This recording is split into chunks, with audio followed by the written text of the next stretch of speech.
मूर्तियों की पूजा नहीं की जाती जूडाइज्म और इस्लाम में। और इसको सुनकर कुछ कंजर्वेटिव मुस्लिम्स, इनफैक्ट कुछ कंजर्वेटिव हिंदूज भी कहते हैं कि क्योंकि हिंदू लोग मूर्तियों की पूजा करते हैं इसलिए मुसलमानों के सामने हिंदूज काफिर हैं। कितनी सच्चाई है इस बात में? अगर आप गहराई से देखो तो हिंदू लोग एक्चुअली में मूर्तियों की पूजा नहीं करते हैं, बल्कि भगवान की पूजा करते हैं मूर्ति के थ्रू। ये वैसे ही हो गया जैसे कि आप अपने फादर को याद करते हो उनकी फोटो देखकर। फोटो के जरिए आप अपने पिता को याद कर रहे हो और उनको प्यार जता रहे हो, लेकिन इसका मतलब ये नहीं कि आप एक्चुअल पिता को भूलकर सिर्फ इस फिजिकल फोटो को ही प्यार जताने लग जाओ और याद करने लग जाओ। सिमिलरली हर हिंदू जानता है कि यहाँ पर मूर्ति के जरिए भगवान की पूजा करी जा रही है, एक्चुअली में उस फिजिकल मूर्ति की पूजा नहीं करी जा रही है। इस चीज का एक अच्छा जवाब आचार्य प्रशांत जी ने दिया था जब मैंने उनके साथ बात करी थी। मूर्ति जो है वो एक सफल प्रयोग रहा है, मूर्ति अमूर्त तक जाने का एक अच्छा साधन रही है। और जब मूर्ति पूजा की जाती है तो उसमें कभी नहीं कह दिया जाता कि मूर्ति सत्य है, उसमें ये कहा जाता है कि मूर्ति के माध्यम से मैं सत्य में प्रवेश करूंगा, साकार के माध्यम से मैं निराकार में प्रवेश करूंगा। अब क्रिश्चियंस भी दोस्तों इस चीज को गलत नहीं मानते, यही कारण है कि कई बड़े बड़े चर्चेज में आपको जीसस और मेरी की मूर्तियां मिलेंगी। कई पैसेजेस साइट किए जाते हैं उनके द्वारा इस चीज को साबित करने के लिए, जैसे कि देखिए हिब्रू बाइबल की किताब एक्सोडस के चैप्टर 20 में वर्स 4 और 5 यहां दिया गया है कि भगवान ने किसी भी दूसरी चीज की मूर्ति बनाने से मना किया है, उनके आगे झुकने से मना किया है। नोट करने वाली बात यह है कि भगवान की मूर्ति नहीं, किसी दूसरी चीज की मूर्ति के आगे झुकने से मना किया है। अब 5 चैप्टर आगे चलिए, चैप्टर 25 वर्स 17 टू 22 में लिखा गया है भगवान प्रॉफिट मोसेस को खुद कमांड करते हैं कि एक प्योर गोल्ड की मर्सी सीट बनाए, उनके दोनों तरफ चेरब की मूर्ति बनाए। भगवान कहते हैं कि वो मोसेस से बात करेंगे इन स्टैच्यूज के बीच में से। ये इकलौता एग्जांपल नहीं है, एक और किताब Hebrew Bible Ezekiel chapter 41 verse 25 temple of Jerusalem का डिस्क्रिप्शन पढ़िए। दरवाजों और दीवारों पर चेरब की और पाम ट्रीज की कार्विंग थी। तो देखकर ऐसा लगता नहीं है कि भगवान को कोई प्रॉब्लम है कि हम उनकी फोटोज यूज करें या उनकी मूर्तियां बनाएं, एज लॉन्ग एज उन चीजों का हम इस्तेमाल करें भगवान को वर्शिप करने के लिए, उन मूर्तियां या फोटोज को वर्शिप करने के लिए नहीं। कुरान आयत 448 को अक्सर कोट किया जाता है कि ये वो कोट है जो दिखाता है कि कैसे कुरान बिल्कुल ही मूर्तियों के अगेंस्ट है। यहाँ भी हम देखते हैं कि do not associate partners with God, यानी भगवान के अलावा किसी और के भक्त मत बनो, किसी और की पूजा मत करो। यही सेंटीमेंट कुरान चैप्टर 31 आयत 13 में दिखता है कि केवल भगवान की पूजा करो। तो ये कहना कि सारे मुस्लिम सारे नॉन मुस्लिम्स को काफिर मानते हैं, ये बहुत ही गलत नोशन है। जो लोग नफरत फैलाना चाहते हैं उन लोगों के द्वारा ऐसी चीजें फैलाई जाती है। इस्लाम शब्द का मतलब ही होता है सबमिशन बिफोर द गॉड, भगवान के सामने झुकना, और मुस्लिम शब्द का मतलब होता है जो इंसान भगवान के सामने झुकता है। इसलिए एक लिबरल मुस्लिम के पर्सपेक्टिव से कोई भी इंसान जो किसी भी धर्म में मानता है वो एक मुस्लिम है, क्योंकि अपने धर्म में उसने भगवान को जो भी नाम दिया है वो उस भगवान की पूजा कर रहा है और भगवान के सामने झुक रहा है। और ये मेरा कोई पर्सनल ओपिनियन नहीं है, एक्चुअली में ऐसा है। उस समय में भी अरेबिया में बहुत से और धर्म हुआ करते थे। अगर आप कुरान चैप्टर 2 वर्स 62 देखोगे तो उसमें ज्यूज, क्रिश्चियंस और साबियंस को काउंट किया गया है अमंग द बिलीवर्स, ये वो लोग हैं जो भगवान में विश्वास रखते हैं। इसमें मेंशन किया गया है लड़ाई के बारे में, लड़ाई उन लोगों से जो सिर्फ एक मूर्ति को भगवान मानते हैं। करीब 600 AD के अराउंड एक ट्राइब होती थी कुराइश ट्राइब नाम से, ये आज के दिन के सऊदी अरेबिया के रीजन में रहती थी। इनका मानना था कि इनका सेंट्रल भगवान हुबल है, जो एक्चुअली में एक मूर्ति है जो पत्थर से बनी है और जिसका राइट हैंड टूटा हुआ था। कुराइश ट्राइब ने इसके राइट हैंड को एक गोल्डन हैंड से रिप्लेस कर दिया था, सोने के बने हाथ से। अब इस मूर्ति को एक्चुअली में तोड़ा जाता है प्रॉफिट मोहम्मद के द्वारा साल 630 AD में। उन्होंने ये कॉन्सेप्ट दिया उसके अंदर धरोव राठी ने कि इस्लाम में और क्रिश्चियनिटी में और जुडाइज्म में अल्लाह के सिवा किसी और हस्ती का बुत बनाना ये कुफ्र है, ये हराम है। हाँ, खुदा का अगर बुत बनाया जाए तो ये जायज है। और उन्होंने सूरत निसा की जो आयत नंबर 48 है और 116 इन्नल्लाह ला यगफिरु अन युशरक बिही व यगफिरु मा दून ज़ालिका लिमन यशा, बेशक अल्लाह ताला इस गुनाह को तो क़यामत के दिन कभी माफ नहीं करेगा कि कोई शख्स शिर्क के साथ अल्लाह के हुजूर हाजिर हुआ, इसके सिवा हर गुनाह को माफ कर देगा जिसके लिए चाहेगा। इस शिर्क के गुनाह को उन्होंने रिलेट किया कि ये शिर्क सिर्फ वो लोग कर रहे हैं जो खुदा के अलावा किसी और हस्ती का बुत बनाते हैं। अगर कोई खुदा का बुत बनाए या खुदा के महबूब बंदों का कोई बुत बना लेता है और पीछे ध्यान अल्लाह ही की तरफ से है कि ये अल्लाह की तरफ ले जाने वाली चीजें हैं, तो उन्होंने इस्लाम के खाते में भी डाल दिया इसे कि ये इस्लाम में भी कोई कुफर नहीं है, नाउज़ बिल्लाह मिन ज़ालिक। लेकिन उन्होंने कोई आयत कोट नहीं की इस हवाले से। उन्होंने जो टेम्पर्ड फॉर्म में किताबें हैं उनका हवाला दिया, खैर वो भी, उसको भी मैं ब्रीफ कर सकता हूं, उसे हम छोड़ते हैं, हम कुरान के ऊपर आते हैं। मेरे भाई कुरान में तो बिल्कुल ऐसा कोई कॉन्सेप्ट नहीं है, ये बिल्कुल कुरान के ऊपर इस्लाम के ऊपर झूठ बांध रहा है कि इस्लाम में किसी किस्म की कोई बुत परस्ती की इजाजत मौजूद है, नॉट एट ऑल।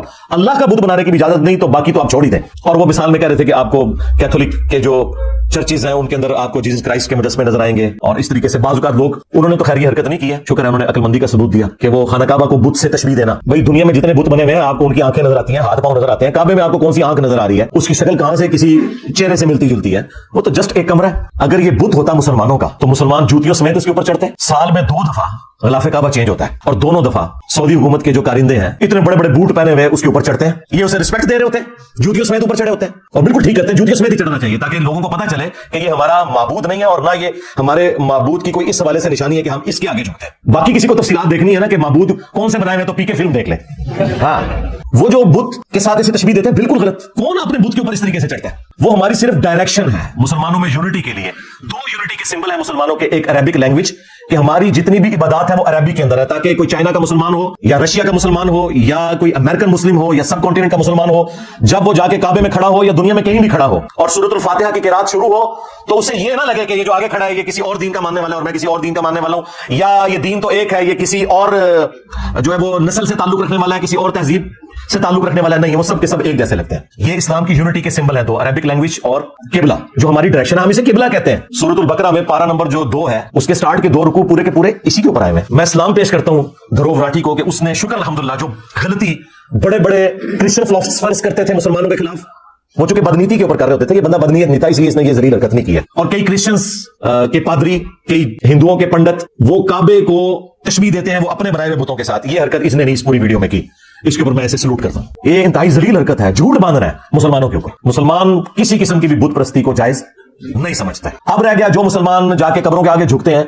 तो उनकी भी अगर आप ओरिजिनल तालीमात पढ़ें तो उनके अंदर भी ऐसी कोई बात मौजूद नहीं है, ये सिर्फ जहालत के ऊपर मबनी है। कोई भी इसकी इजाजत नहीं देता कि आप किसी मरे हुए बंदे की कब्र पे जाके तो उसे सजदा करना शुरू कर दें या उसके सामने हद रुकू झुकना शुरू कर दें। ये बिल्कुल इस्लाम के अंदर हराम है, और अगर इबादत की नीयत से हुआ तो ये कुफ्र शिर्क है, सीधी सी बात है। बुत का कोई कॉन्सेप्ट इस्लाम के अंदर मौजूद नहीं है, खुदा का भी बुत नहीं बनाया जा सकता, कोई स्टैचू नहीं बनाया जा सकता। लिहाजा वो जो उस वीडियो में कह रहे थे कि जिस तरह आप अपने बाप की तस्वीर रखते हैं ना, आप उस तस्वीर के पीछे जो हस्ती है उससे अपनी अकीदत का इजहार कर रहे होते हैं, उस तस्वीर से आपका लेना देना कोई नहीं होता।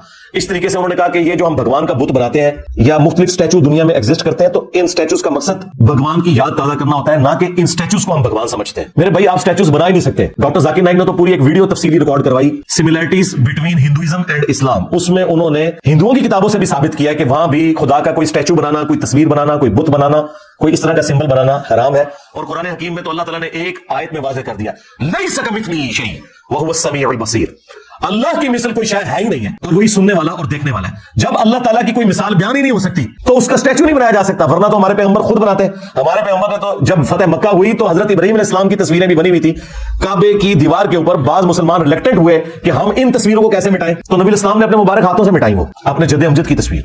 यही वजह है कि हमारे प्रॉफिट की कोई तस्वीर दुनिया में नहीं है, हालांकि तस्वीरें उस वक्त भी बनाई जाती थी, लेकिन किसी ने जरूरत नहीं की कि एक तस्वीर बना के रख ले, नहीं, क्योंकि बुत परस्ती इसी से दाखिल होती है। सूरह नूह के अंदर जो 4 बुतों का जिक्र आया है ना, जो कौम नूह पूजा करती थी, और जब कौम नूह उन बुतों को पूज रही है तो इसका मतलब है कि हजरत नूह अलैहिस्सलाम से पहले से ये बुत परस्ती का सिलसिला शुरू हुआ है। और उसकी तफसील कुरान में तो नहीं आई है, सिर्फ बुतों के नाम आए हैं, लेकिन सही बुखारी के अंदर उसकी तफसील मौजूद है कि बेसिकली ये हजरत नूह अलैहिस्सलाम से पहले उनकी कौम के अंदर अल्लाह के नेक बंदे हुआ करते थे।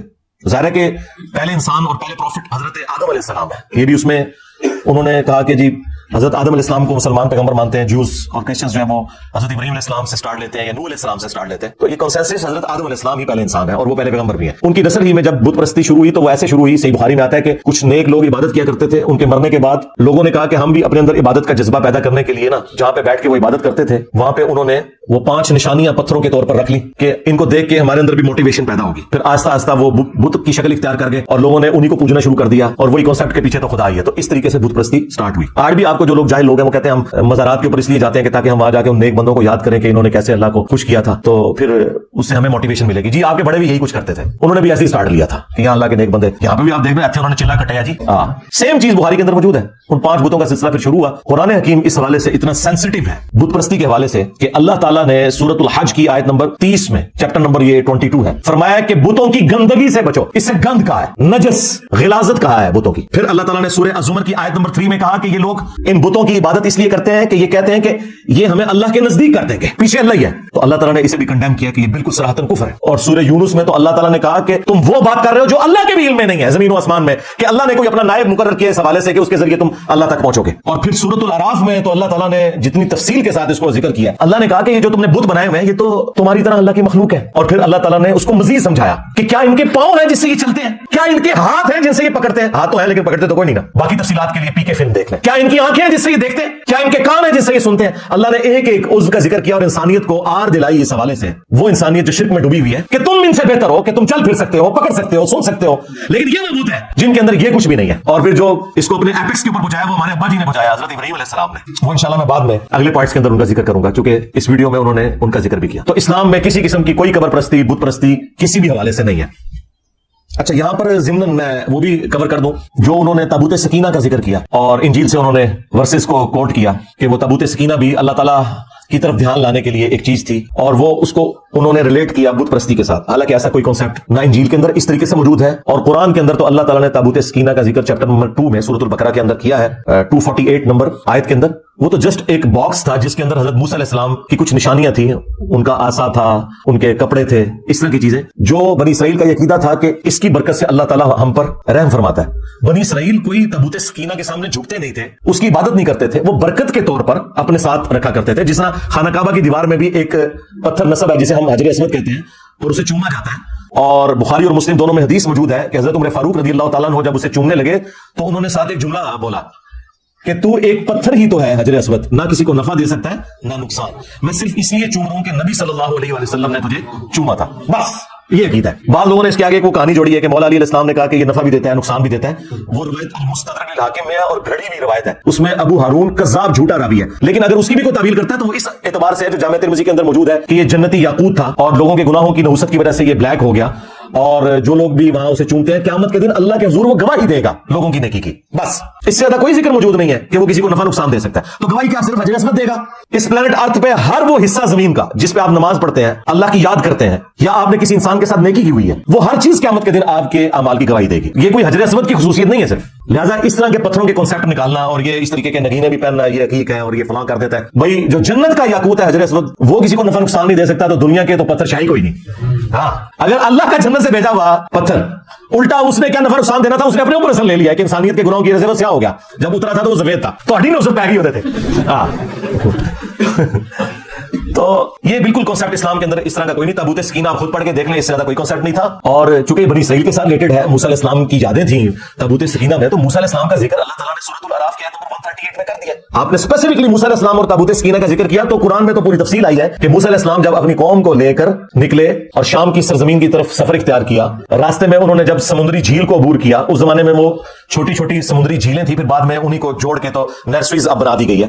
دنیا کی 30% تجارت اسی نہر کے ذریعے ہو رہی ہے. تو جھیل کو جب کراس کیا تو سورۃ الاعراف آیت نمبر 138 میں آیا کہ جب ان کی قوم نے ایک ایسی قوم سے ان کا گزر ہوا کہ جو بتوں کے اوپر دھیان کیے ہوئے بیٹھے تھے, تو انہوں نے کہا موسیٰ آپ بھی ہمارے لیے کوئی اللہ کا بت مقرر کر دیں کہ ہم اس پر دھیان کر کے بیٹھے. تو موسیٰ علیہ السلام نے کہا کہ میں اس جاہل قوم سے اللہ کی پناہ میں آتا ہوں کہ ان لوگوں نے اللہ کا بت مان لیا. اور پھر جب موسیٰ علیہ السلام کو ٹور پہ گئے تو پیچھے انہوں نے وہ ایک بچڑا بنا بھی لیا زیورات کو جمع کر کے, پھر اس بچڑے کے ساتھ جو حضرت موسیٰ علیہ السلام نے کیا اس کے ٹکڑے ٹکڑے کروائے اور اس کو پانی میں بہا دیا. یہ سارے کا سارا ذکر قرآن حکیم کے اندر موجود ہے.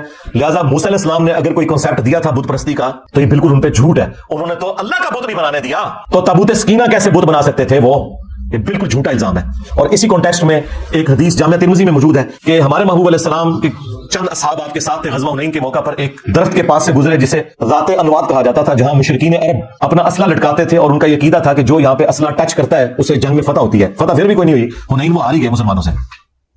تو چند اصحاب نے کہا یا رسول اللہ آپ بھی ہمارے لیے کوئی درخت مقرر کر دیں جس سے ہم برکت حاصل کریں. انہوں نے کوئی اللہ کا بت نہیں مانگا تھا, انہوں نے برکت کے لیے ایک چیز مانگی. تو نبی علیہ السلام نے فرمایا سبحان اللہ, اللہ پاک ہے, تم نے تو مجھ سے وہی ڈیمانڈ کر دی جو موسیٰ کے اصحاب نے کی تھی. پھر نبی علیہ السلام نے سورۃ الاعراف کی آیت نمبر 138 جو میں نے بیان کی تلاوت کی, اور پھر آپ نے فرمایا اس ذات کی قسم جس کے قبضے قدرت میں میری جان ہے, تم بھی اگلے لوگوں کے طریقے پہ چل پڑو گے. اور پھر اگلی پوری حدیث بخاری مسلم میں موجود ہے, قدم با قدم بالشت بر بالشت, حتیٰ کہ اگلے لوگوں میں سے کوئی گوہ کے سوراخ میں داخل ہوا تو تم بھی یہی کام کرو گے. صحابہ کرام نے پوچھا کہ اگلے لوگوں سے مراد کیا جیوز اور کرسچنز ہیں؟ آپ نے فرمایا اگر وہ مراد نہیں تو اور کون سے لوگ مراد ہیں؟ اور ہمارے پروفٹ نے ہمیں پہلے ہی بتا دیا کہ میری امت میں بھی یہ خرابیاں آئیں گی, لیکن ان کا تعلق نہ مجھ سے ہے نہ کسی پیغمبر کے ساتھ ہے. لہٰذا آج پریکٹیکلی اگر آپ کو کہیں مسلمان کسی قبر کے آگے گھیرے پڑے نظر آ رہے ہیں اور ہندو ان کے اوپر اعتراض کرتے ہیں کہ ہم کھڑا کر کے پوجتے ہیں, تم لٹا کے پوجتے ہو, تو ہم ان کو بتائیں گے کہ نہ اسلام میں کھڑا کر کے کسی کو پوجنے کی اجازت ہے, نہ لٹا کے پوجنے کی اجازت ہے, ورنہ اس پلانٹ ارتھ پہ سب سے متبرک قبر تو رسول اللہ کی قبر ہے صلی اللہ علیہ وسلم. اور مسند احمد میں حدیث ہے, حضور دعا کرتے ہیں اللہم لا تجعل قبری وطنا یعبد, اللہ میری قبر کو وہ بت نہ بننے دینا کہ لوگ اس کی پرستی شروع کر دیں. ہمارے نبی علیہ السلام تو اپنی قبر کو بھی بت کہہ رہے ہیں اگر پرستی شروع ہو جائے. وہ قبر مبارک جو ہمارے ماں باپ اولاد سب سے بڑھ کر ہمیں محبوب بھی ہے, اور اس قبر کی حاضری ہر مسلمان کے دل کی خواہش بھی ہے. بخاری مسلم دونوں میں حدیث ہے, نبی علیہ السلام کے آخری دن چل رہے تھے اور حضور صلی اللہ علیہ وآلہ وسلم تکلیف کی وجہ سے اپنے چہرے انور سے چادر ہٹاتے اور پاس پانی کا ایک برتن تھا اس سے ہاتھ گیلا کر کے اپنے چہرے پر مل کے اپنے بخار کی شدت کو ٹھنڈا کرتے اور ساتھ ساتھ فرماتے لعن اللہ الیہود والنصارى, اللہ کی لعنت ہو یہود و نصارہ پر, اتخذوا قبور انبیائہم مساجدا, انہوں نے اپنے انبیاء کی قبروں کو سجدہ گاہ بنا لیا تھا. اور ہماری ماں سیدہ عائشہ سلام اللہ علیہا کے الفاظ ہیں کہ اگر ہمیں یہ خطرہ نہ ہوتا کہ لوگ رسول اللہ کی قبر پہ سجدے شروع کر دیں گے تو ہم نبی علیہ السلام کی قبر مبارک کو زیارت کے لیے اوپن کھول دیتے اور حجرے کی دیوار کو گرا دیا جاتا. آج تک اوپن نہیں ہے قبر مبارک, لیکن چونکہ نبی علیہ السلام ہمیں ڈرا رہے تھے یار اگر رسول اللہ کی قبر مبارک کا یہ سٹیٹس ہے تو باقی تو دنیا کی ہر قبر چاہیے کوئی نہیں. اور ہم عائشہ کہہ رہی ہے کہ ہمیں پتا تھا کہ حضور ہمیں ڈرا رہے ہیں, اس لیے ہم نے اس طرح کی کوئی ایکٹیویٹی پرفارم نہیں کی. صحیح مسلم میں حدیث ہے, جندب رضی اللہ تعالیٰ عنہ کہتے ہیں حضور نے اپنی وفات سے 5 دن پہلے یہ فرمایا تھا, دیکھنا اگلے لوگوں میں سے جب کوئی نیک آدمی فوت ہو جاتا تھا تو لوگ اسی قبر پہ سجدے شروع کر دیتے تھے, تم میرے ساتھ ایسا معاملہ نہ کرنا, میں تمہیں اللہ کا خوف دلاتا ہوں. پھر بخاری اور مسلم دونوں میں یہ حدیث موجود ہے. ہماری 3 مائیں یعنی نبی علیہ السلام کی 3 بیویاں سیدہ ام سلمہ, ام حبیبہ اور سیدہ عائشہ رضی اللہ عنہن اجمعین وعلیہم السلام اجمعین, हुजूर के पास बैठी हुई थी, ज़ाहिर है हुजूर के आखिरी दिन चल रहे थे। तो उम्मे सलमा और उम्मे हबीबा जो सीनियर सहाबियात में से हैं, इन्होंने हिजरत हबशा भी की है, हिजरत मदीना से भी जो बेहतर हिजरत थी। उस वक्त ये अपने खामनों के अकद में थी, उस वक्त जो उनके खामन थे, तो उनके साथ इन्होंने हिजरत की। तो वो जिक्र करती है, जब हम वहां गए थे तो हमने मारिया नाम का एक गिरजा देखा था हबशा में।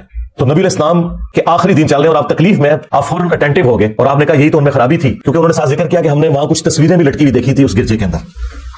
आप इस्लाम ने फरमाया यही तो उनमें खराबी थी कि यहूद और नसारा में जब कोई नेक आदमी फौत हो जाता था या पैगंबर, तो उसकी कब्र पे तस्वीरें लटका लेते थे, फिर आहिस्ता आहिस्ता वहां पे सजदे शुरू कर देते थे। क़यामत के दिन ये लोग बदतरीन मखलूक बना के अल्लाह के हुजूर उठाए जाएंगे। जनाब इस्लाम में तो पैगंबरों का कोई बुत नहीं, तो बाबे दशाही कोई नहीं। हाँ, अगर पैगंबरों का बुत नहीं है तो अल्लाह ताला के बुत के बारे में तो कोई सोचे भी ना। लिहाजा बुत परस्ती, ख्वाह खुदा का बुत बनाया जाए या किसी पैगंबर का, इस्लाम में टोटली ये कुफ्र है। ये कॉन्सेप्ट मैंने क्लियर कर दिया, अल्हम्दुलिल्लाह।